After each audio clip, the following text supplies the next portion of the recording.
I am Benjamin Nathan Oche, a certified financial advisor and a two-time award-winning financial educator. I'm going to take you through Introduction to Financial Literacy. This is an initiative by INME Global in partnership with Money Read Global. Stay tuned.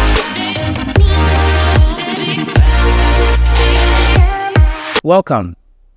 In this section, we'll be looking at basics of budgeting. We'll be treating what budgeting is, the benefits of budgeting, the smart approach to budgeting, and look at monitoring and reviewing your budget. Now, let's talk about budgeting. What is budgeting? Before I share the definition of budgeting with you, I would want to read something from William A. Gladstone with you. Budgets are not mere affairs of arithmetic, but in 1,000 ways to the roots of prosperity of individuals, the relation of classes, and the strength of kingdoms. This is what William A. Gladstone is saying about budgeting. So what he is trying to say is that budgeting is actually the root for success for many economies and many individuals. So if you want to be very successful, one of the important things you should know is how to budget your money. So then let's move on to defining a budget.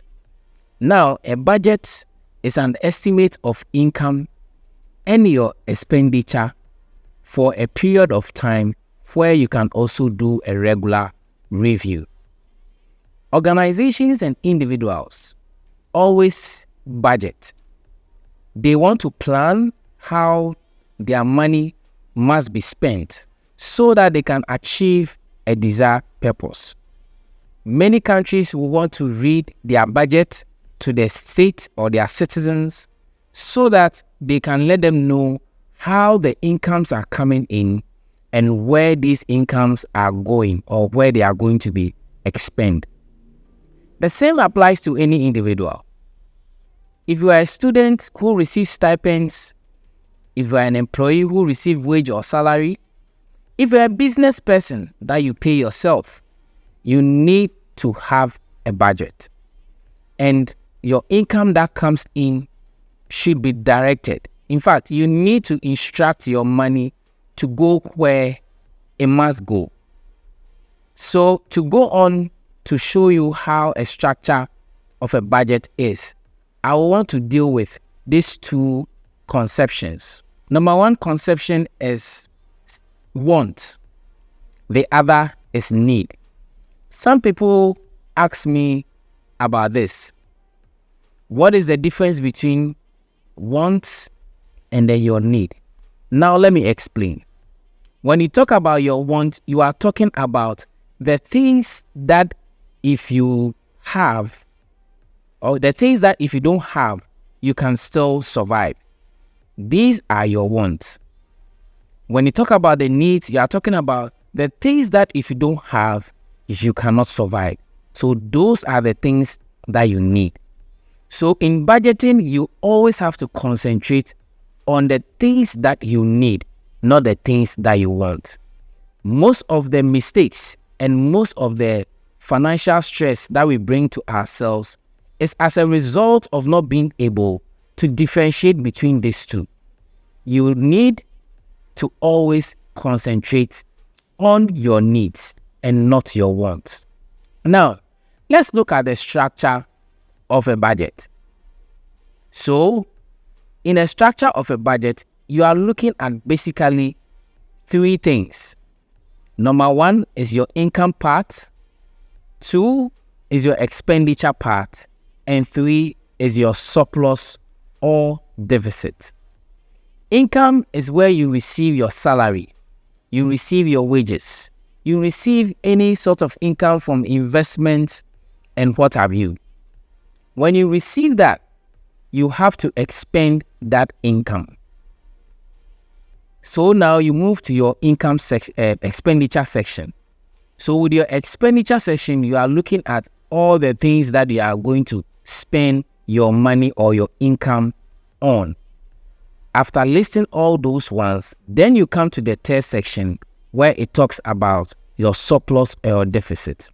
Now, let me explain the surplus and the deficit for your understanding.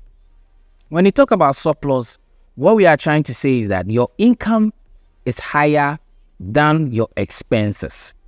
So after earning your money and then taking out your expenses, you still have money sitting on your budget. So for example, if you earn 10,000 Ghana cedis in a month and your expenses come up to 8,000 Ghana cedis in the same month, what is left is 2,000 Ghana cedis, which becomes your surplus.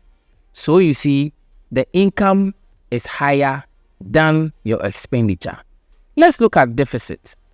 What is the deficit? Deficit means that your income is actually lesser than your expenses, which means you have actually spent more than what you have earned, of which I know you don't want to happen to you, because when you do that, it means that you are going to put your finances in a very tight place where you go ahead to borrow to satisfy some of the gaps which has turned into deficit.